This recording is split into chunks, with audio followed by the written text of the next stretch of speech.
Kaparthi మనోగతం YouTube ఛానల్కి స్వాగతం సుస్వాగతం.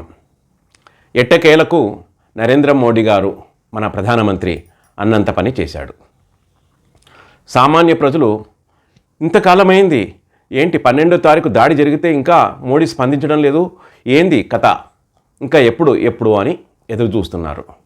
సరే, సామాన్య ప్రజలకు అంత అవగాహన లేకపోవచ్చు, మనమే కాదు ప్రపంచమంతా కూడా అట్లాగే ఇంట్రెస్ట్తో ఉత్సుకతో చూస్తూ ఉన్నారు, పాకిస్తాన్లోని ప్రజలు కూడా. కానీ మోదీ ఎప్పుడు ఎలా ఎట్లా కొట్టాలో టైమింగ్ బాగా తెలిసిన వ్యక్తి. మొత్తం మీద ఆపరేషన్ సింధూర్ బుధవారం ఉదయము 1:05 నుంచి 1:30 వరకు 25 నిమిషాల సర్జికల్ స్ట్రైక్స్ కంటే ఎక్కువ, అలాగే యుద్ధం కంటే తక్కువ దాడి చేశాడు. నిజంగా తెలుగు సినిమాలో అంటారు చూడండి, కొడితే మైండ్ బ్లాంక్ కావాలా అని చెప్పేసి. ఒకటేసారి దాడులు జరిగితే 15 ప్రాంతాలు, అంటే పాకిస్తాన్లోని 15 ప్రాంతాల్లో ఏకకాలంలో దాడి జరిగింది. అయితే దాంట్లో 15 కిలోమీటర్ల ప్రాంతాలు ఉన్నాయి, 30 కిలోమీటర్ల ప్రాంతాలు ఉన్నాయి, 100 కిలోమీటర్ల బహావల్పూర్. అయితే భారతదేశం సరిహద్దు నుంచి పాకిస్తాన్లో లాహోర్, అంటే పాకిస్తాన్లో పంజాబ్ ప్రాంతంలో ఉంటుంది బహావల్పూర్. జైషే మొహమ్మద్ హెడ్ క్వార్టర్ మసూద్ అజార్ తెలుసు మనకు. 99లో ఫ్లైట్ని హైజాక్ చేసి ఇడిపించుకొని తీసుకుపోయారు ఉగ్రవాదులు. వాడి తర్వాత జైషే మొహమ్మద్ స్థాపించాడు. అక్కడైతే వాళ్ళ ఫ్యామిలీ మొత్తం లేపేసింది భారతదేశం సైన్యం. సుమారుగా అక్కడే 100-150 మంది చనిపోయారని పరోక్షంగా తెలుస్తోంది. మన హోమ్ మినిస్టర్ అయితే ఇప్పటివరకు 100 అన్నాడు. ఇంకా ఫిగర్లు చాలా డిఫరెంట్గా ఉన్నాయి, ఇంకా ఒక్కొక్కటిగా తెలుస్తుంది. ఈ రకంగా 15 ప్రాంతాల్లో కొడితే వాళ్ళ ఎయిర్ డిఫెన్స్ సిస్టమ్ ఏం చేస్తుందో తెలియదు. HQ air defence system China నుంచి ఇంపోర్ట్ చేసుకుంది. అయితే ఇప్పటికీ కూడా ఇంకా క్లారిటీ రాలేదు, గవర్నమెంట్ కూడా చెప్పదు. సరే, మీడియా చెప్తుందేమో కానీ రకరకాలుగా experts, army experts, JD Bakshi కానీ అట్లాగే AP సింగ్, వీళ్ళందరూ కొన్ని రహస్యాలు బయటికి రావు, సరే మీరు ఊహాగానాలు చేసుకోండి, కానీ ఇది మాత్రం ఇంకా స్టార్టింగ్ మాత్రమే, సినిమా కాదు, ఇది ట్రైలర్ మాత్రమే, ఇంకా పెద్ద సినిమా బాగా ఉంది. వాళ్ళు ఒకవేళ రిటాలియేట్ కనుక చేస్తే వాళ్లకు సినిమా చూపిస్తాడు మోడీ. దీన్ని అవకాశంగా తీసుకుని తప్పనిసరిగా ఎప్పుడో ఒకప్పుడు సెటిల్మెంట్ ఫైనల్ది చేయాల్సి వస్తుంది. ఆ సమయం ఇప్పుడు వచ్చింది. మోడీ అయితేనే చేయగలుగుతాడని చెప్పేసి JD బక్షి మాజీ సైన్యాధ్యక్షుడు చెప్పడం జరిగింది. అయితే విషయానికి వస్తే ప్రపంచ చరిత్రలో, ముఖ్యంగా పాకిస్తాన్ చరిత్రలో మే 7 బుధవారం ఉదయం 1:05 నుంచి 1:30 వరకు భారతదేశ కాలమాన ప్రకారం వాళ్ళు అరగంట వెనుక ఉంటారనుకుంటా. నిజంగా వారు మర్చిపోరు, ఎందుకంటే 15 ప్రాంతాల్లో జైషే మొహమ్మద్, లష్కరే తైబా, హిజ్బుల్ ముజాహిదీన్ లాంటి అనేక ఉగ్రవాద సంస్థలు, ఈ 3 ప్రధానంగా ఉన్నాయి. వాటికే యాన్సిలరీస్ అంటే అనుబంధంగా రకరకాలైనటువంటి ఉగ్రవాద సంస్థలు ఉన్నాయి. వాటిలో ఇప్పుడు రెసిస్టెన్స్ ఫోర్స్ అట కొత్తది, పేర్లు మార్చుకుంటూ ఉంటాను. నేను ఇంతకుముందు ఒక వీడియోలో చెప్పాను, same wine same bottle with new label. ఏకకాలంలో దాడులు జరిగాయి. నిజంగా ఇది విచిత్రం ఏంటంటే, ఇది ఇజ్రాయెల్ కూడా ఈ పని ఇంత సక్సెస్ఫుల్గా చేయలేదు నిజంగా కూడా. అంటే ఎక్స్పర్ట్స్ చెప్తున్నారు, నాకంత అనుభవం లేదు, నేను నిన్నటి నుంచి వీడియోస్ చూస్తున్నాను. టెర్రరిస్ట్ ప్రాంతాలన్నీ కూడా రెసిడెన్షియల్ ఏరియాస్లో ఉంటాయి, సైనిక కేంద్రాలకు దగ్గరగా ఉన్నాయి. అయితే ఈ 15 ప్రాంతాల్లో కూడా ఉగ్రవాదుల యొక్క ఆఫీసులు, శిక్షణా కేంద్రాలు, వాళ్ళ ట్రైనింగ్, ఫైరింగ్ రేంజెస్, ఈ ప్రాంతాలు, వారు ఉన్న హాస్టల్స్, రెసిడెన్షియల్ ఏరియాస్లో మాత్రమే దాడి జరిగింది. అంటే పక్కవానికి తగలకుండా, అంటే అది మిలిటరీ ఏరియా కావచ్చు, రెసిడెన్షియల్ ఏరియా కావచ్చు, వాళ్ళు హిట్ కాకుండా ఈ టార్గెట్స్ హిట్ కావడం చాలా అద్భుతం. దీనికి ముఖ్యంగా 2 రకాలైన మిసైల్స్ వాడారు. ఒకటేంటంటే scalp, ballistic scalp cruise missiles. దీని యొక్క రేంజ్ 200 నుంచి 250, 300 కిలోమీటర్ల దూరం వరకు హిట్ చేయగలుగుతుంది. దీని పిన్ పాయింట్ హిట్ చేయగలుగుతుంది. అంటే లక్ష్యానికి కేవలం 10 మీటర్లు అటు కానీ 10 మీటర్లు ఇటు కానీ ఉంటుంది తప్ప ఇంకా అంతకు దాటిపోదు. లక్ష్యం ఆ రేంజ్లోనే ఉంటుందన్నమాట. ఇది ఏంటంటే బియాండ్ విజువల్ రేంజ్ అంటారు. కంటికి దూరంగా కనిపించినంత దూరంలో కూడా ఈ స్కాల్ప్ మిసైల్ టార్గెట్ని ముందే కంప్యూటర్లో గైడ్ చేసి ఈ హిట్ చేయాలి, పలాని బిల్డింగ్స్ పలాని ప్లేసెస్ అని చెప్పేసి వాటికి మనం ఫీడ్ చేస్తే ఇన్ఫ్రారెడ్ వేవ్స్ ద్వారా అది చీకట్లో కూడా లక్ష్యాన్ని గుర్తించి మళ్ళీ క్రాస్ చెక్ చేసుకుని క్రాస్ చెక్ చేసుకుని తనంతట తానే హిట్ చేస్తుంది. ఈ రకమైన స్కాల్ప్ మిసైల్స్ ఫ్రాన్స్ నుంచి తెచ్చారు అని చెప్పేసి కొంతమంది అంటున్నారు. కొంతమంది యూరోపియన్స్ కలిపి సంయుక్తంగా డెవలప్ చేశారు అంటున్నారు. ఇంకోటి హ్యామర్ మిసైల్స్, ఇవి మోస్ట్ పవర్ఫుల్ మిసైల్స్. సేమ్ ఇవి కూడా ఇన్ఫ్రారెడ్ నైట్ కూడా హిట్ చేయగలిగేటువంటి ఇవి లోతైన ప్రాంతాలు బంకర్స్ని కూడా హిట్ చేస్తాయి. ఈ రకంగా ఇంత పవర్ఫుల్ మిసైల్స్ని ఈ స్కాల్ప్ హ్యామర్ ఈ రెండు కూడా క్రూజ్ మిసైల్స్ అని చెప్పాను. క్రూజ్ అంటే భూమికి సమాంతరంగా కొంత ఎత్తులో పోతాయి. ఇవి రాడార్స్ని కూడా వీటిని డిటెక్ట్ చేయలేవు. అయితే వీటిని రఫేల్ యుద్ధ విమానాల ద్వారా ప్రయోగించారు. ఎప్పుడు కూడా మామిడి గిరిధర్ ఒక మాట అంటూ ఉంటారు. బహుశా ఆయన కనీసం 50 సార్లు అని ఉండవచ్చును. రఫేల్ యుద్ధ విమానాల యొక్క గొప్పతనం ఏంటంటే మనము పాకిస్తాన్ సరిహద్దులు దాటకుండా మన భూభాగం మన సరిహద్దుల్లోనే మన వైమానిక ప్రాంతంలోనే ఉండి మిసైల్స్ని లాంచ్ చేసి పాకిస్తాన్లోని ఏ టార్గెట్నైనా ఈజీగా హిట్ చేయవచ్చు అని కనీసం 100 సార్లు అన్న మామిడి గిరిధర్ అని ఉంటారు. నాకు ఆ వార్తలన్నీ చూస్తూ ఉంటే నిజంగా మామిడి గిరిధర్ గారే గుర్తుకొస్తున్నారు. నిజంగా గొప్ప మనిషి అండి, వాడిని గుర్తు చేసుకోవాలి, ఎక్స్పర్ట్. ఈ రకంగా రఫేల్ యుద్ధ విమానాలు, పైగా ఈ స్కాల్ప్, అట్లాగే హ్యామర్ క్రూజ్ మిసైల్స్, ఇవి అత్యాధునిక టెక్నాలజీని వాడి, టెక్నాలజీ ఒకటి ఉన్నంత మాత్రాన సరిపోదండి, దాన్ని వాడే ఎక్స్పర్టీస్ కూడా ఉండాలి మనకు. నిజంగా ఎయిర్ ఫోర్సు అట్లాగే ఆర్మీ, నేవీ ఈ ముగ్గురి కోఆర్డినేషన్తో ఈ అటాక్స్ జరిగాయి 15 ప్రాంతాల్లో. పాకిస్తాన్లోని ఏ ప్రాంతం కూడా సేఫ్గా ఉంటుంది అని చెప్పడానికి వీల్లేదు. ఇన్ని అహంకారపూరిత మాటలు మాట్లాడారు. భారతదేశాన్ని నేలమట్టం చేస్తాము, బాంబులు వేస్తాము, మా దగ్గర అణుబాంబులు ఉన్నాయి, మీరు ఆపితే రక్తం బారుతుంది, నోటికి హద్దు లేనన్ని మాటలు మాట్లాడడం జరిగింది. ఇప్పుడు అటాక్ అయ్యి 2 రోజులు జరుగుతుంది. నిజంగా ఆసిఫ్ మునీర్ ఆర్మీ చీఫ్, పెద్ద పెద్ద జనరల్స్ అంతా కూడా వాళ్ళ భార్యలు ఒక్కొక్కరికి 4 ఉంటారండి, ఒక్కరు కాదు భార్యలు 4 ఉంటారు. వాళ్ళందరూ కూడా లండన్కి, దుబాయ్కి, అమెరికాకు పారిపోయారట. ఇంకా మీరు ఏం మెసేజ్ ఇస్తారు చిన్న ఆఫీసర్స్కి, సైనికులకు చెప్పండి? వాళ్ళంతా కూడా పాకిస్తాన్లోని ఆఫీసర్స్ అంతా కూడా కార్నర్ ప్లాట్ లండన్లోనో లేకపోతే ఆస్ట్రేలియాలోనో జర్మనీలోనో అమెరికాలో కొనుక్కోవడానికి వాళ్ళ శక్తియుక్తులన్నీ వెచ్చిస్తారు వాళ్ళ వ్యాపారాలు చేయడానికి. పాకిస్తాన్లో గుండు సూది నుంచి మొదలు పెట్టుకుంటే సిమెంటు, బట్టలు, చెప్పులు, శానిటరీ నాప్కిన్స్ ప్రతి ఒక్కటి తయారు చేసేవాళ్ళు. మనం అనుకుంటామే టాటా బిర్లాలు అని చెప్పేసి. టాటా బిర్లాలు పాకిస్తాన్ సైన్యం ముందర పనికిరారు.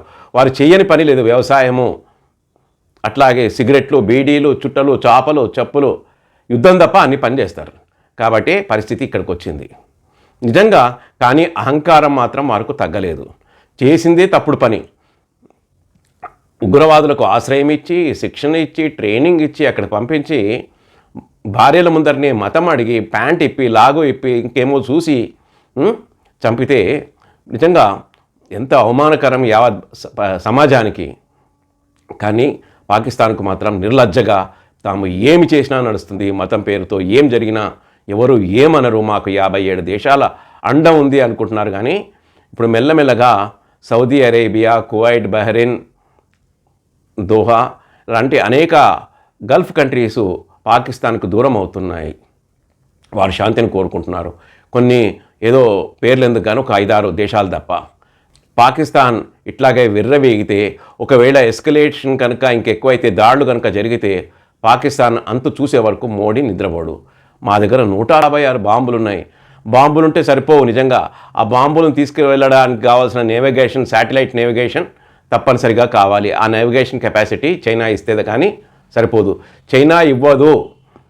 ఆల్రెడీ రష్యా చెప్పేసింది, మీరు ఈ శాటిలైట్ నావిగేషన్ మాత్రం పాకిస్తాన్కి ఇవ్వడానికి కుదరదు అని చెప్పేసి క్లియర్గా పుతిన్ షీ జిన్పింగ్కి చెప్పడం జరిగిందని వెస్టర్న్ మీడియాలో చెప్తూ ఉన్నారు. How far it is correct we don't know. విషయం మనం గమనించాలి. బుధవారం 7వ తారీఖు ఉదయం 1:05 దాడి జరిగింది. అయితే 24 మిసైల్స్ ఫైర్ చేశారు అని చెప్పేసి చెప్పడం జరిగింది.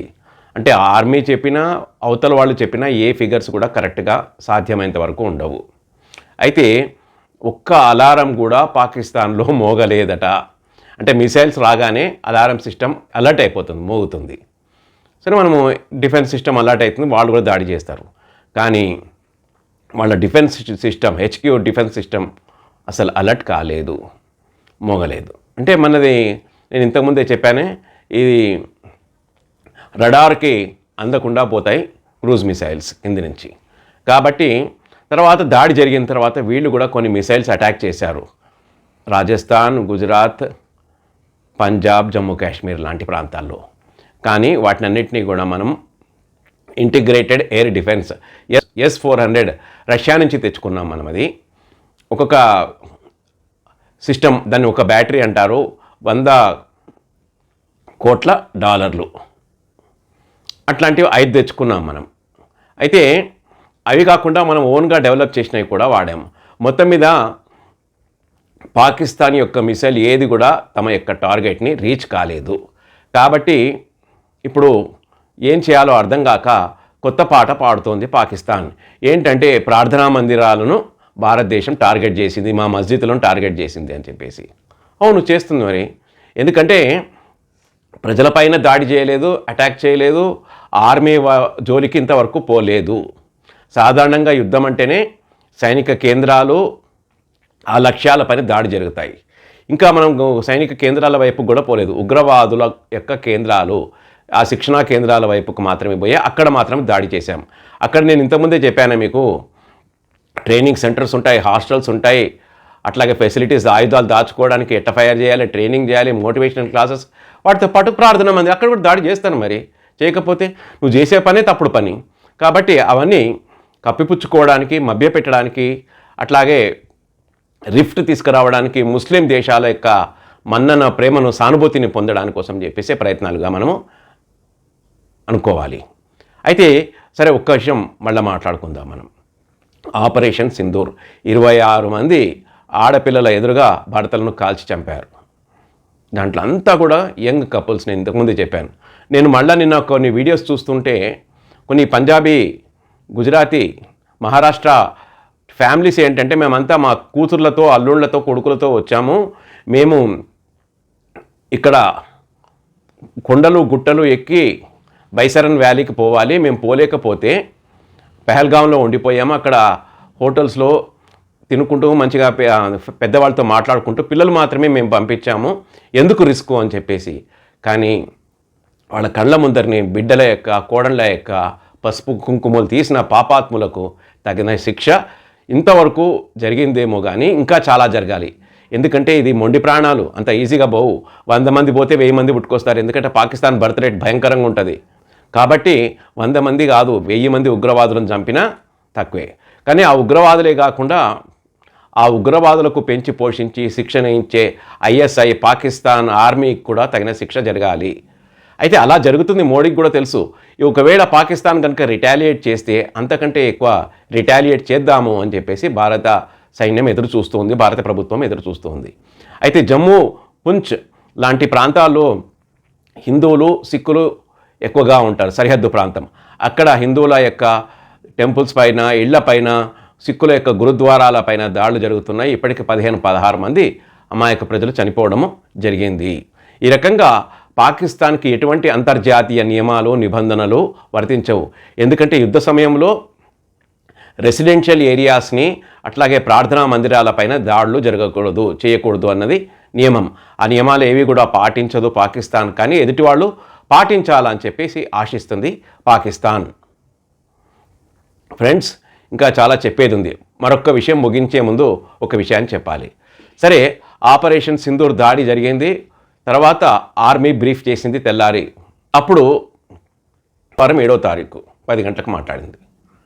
ఫస్ట్ మన హోమ్ సెక్రటరీ మాట్లాడారు, తర్వాత ఇద్దరు ఆర్మీ ఆఫీసర్స్, ఒక కల్నల్ సోఫియా ఖురేషీ, అట్లాగే ఇంకొక అమ్మాయి క్యాప్టెన్ ఎయిర్ ఫోర్స్లో.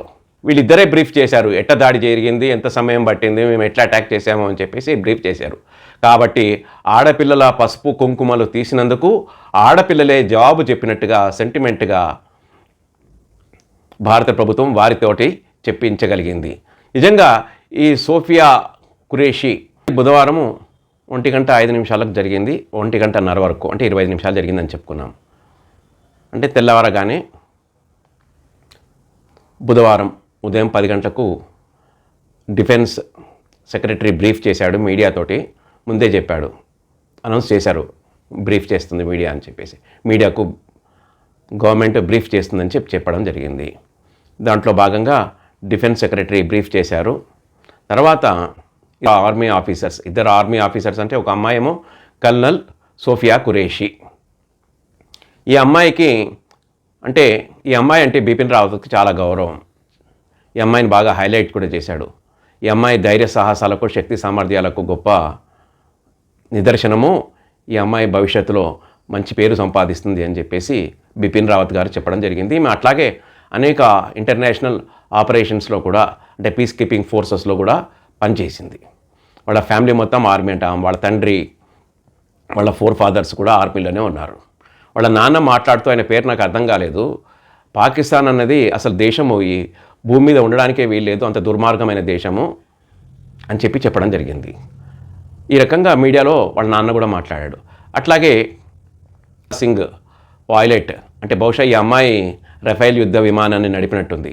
అమ్మాయిల యొక్క శక్తి సామర్థ్యాలు భారతదేశం సద్వినియోగపరచుకుంటుంది, అక్కడ కులం మతంతో సంబంధం లేదు అని పరోక్షంగా మోదీ ద్వారా ఇవన్నీ చెప్పడం జరిగింది. కాబట్టి ఇంకా చాలా చెప్పాలని ఉంది ఫ్రెండ్స్.